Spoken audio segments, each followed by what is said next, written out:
Donc je suis Jérémy Sinigaglia, je suis sociologue, maître de conférences en sciences politiques à Sciences Po Strasbourg et chercheur au laboratoire SAGE. Et donc je publie avec Frédéric Patureau, qui est au département des études du ministère de la Culture, un ouvrage intitulé « Artistes plasticiens de l'école au marché ».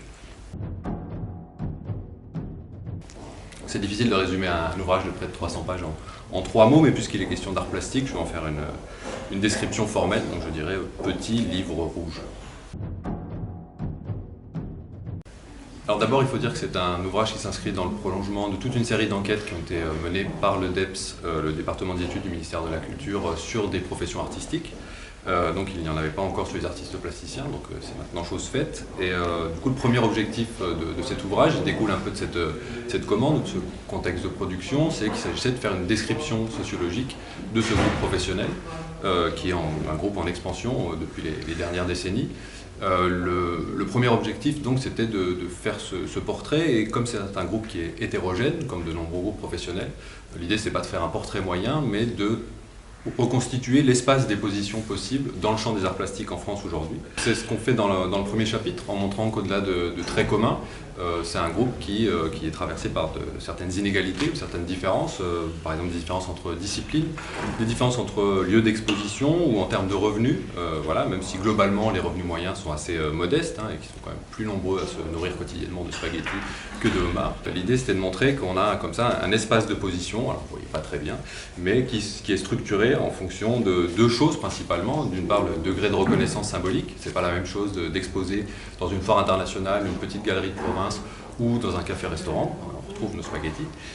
Et c'est structuré aussi cet espace en fonction de la reconnaissance économique, le fait de gagner beaucoup d'argent en vendant par exemple à des collectionneurs ou à des fondations, ou au contraire gagner peu parce qu'on vend peu et être conduit à exercer un second métier. Et donc le deuxième objectif de l'ouvrage, il est plus dynamique, il s'agissait de rendre compte de la manière dont s'effectue cette répartition, cette distribution des positions dans l'espace professionnel, en montrant qui sont ceux qui vont parvenir à capter les ressources qu'on appelle efficientes, qui permettent de progresser dans la carrière, de faire de belles expositions dans des lieux prestigieux, et qui sont celles et ceux, au contraire, qui vont être conduits à occuper des positions plus dominées, à vendre moins, à gagner moins, et souvent à occuper un second métier, et peut-être au final se sentir un peu moins artiste que les autres.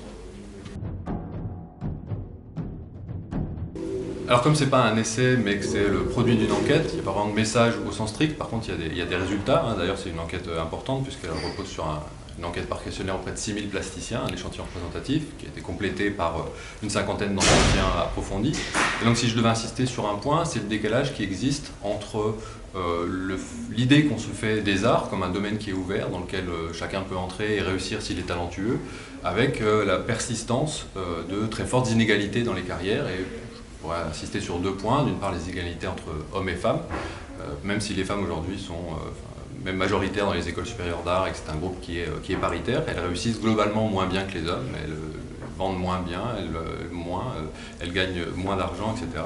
Et ça tient à la fois à des mécanismes qui jouent au sein du champ artistique, elles captent moins souvent que les hommes les ressources efficientes justement, mais ça tient aussi à des inégalités qui se passent en dehors, notamment dans la sphère familiale. Elles prennent plus souvent en charge les activités familiales et domestiques, et donc elles ont moins de temps à consacrer à leur carrière. Et le deuxième point, c'est les inégalités en termes d'origine sociale, qui non seulement sont toujours fortes, mais en plus tentent à s'accroître. Et ça tient notamment au rôle de plus en plus important du passage par les écoles supérieures d'art dans le déroulement des carrières. Et on sait que dans ces écoles, les étudiants sont plus souvent issus des classes moyennes et supérieures. Donc plutôt que de lire nos mots, je vais citer un extrait d'entretien avec un des artistes plasticiens que nous avons interrogé, qui s'appelle Michel, qui a 48 ans et qui vit à Strasbourg. Il est peintre. Il dit: je vends ma peinture et je la présente dans plusieurs galeries. Ce qui se passe, c'est que quand on veut se lancer là-dedans, avec le recul, il y a 2 options. Option numéro 1, je me lance dans la peinture à 22 ans en sortant de la fac. Il est clair que je n'ai pas de quoi vivre correctement tout de suite. Mais par contre, j'ai du temps. Ce temps m'aurait permis, ce n'est pas un regret, pas du tout, de développer ma peinture et de commencer à travailler avec des galeries beaucoup plus tôt. J'ai opté pour une autre solution qui était aussi dictée par ma situation familiale. À l'époque, j'étais marié, il fallait bien payer le loyer, on avait un appart, et voilà, mais disons qu'il y avait une légère pression aussi pour avoir une situation stable et rassurante. Mais c'est vrai que j'aurais pu opter pour le gros risque, pivoter, rester chez mes parents, trouver un atelier, bricoler pendant quelques années en espérant accrocher le regard des galeristes. Ce qui est à mon sens un peu risqué et un peu difficile.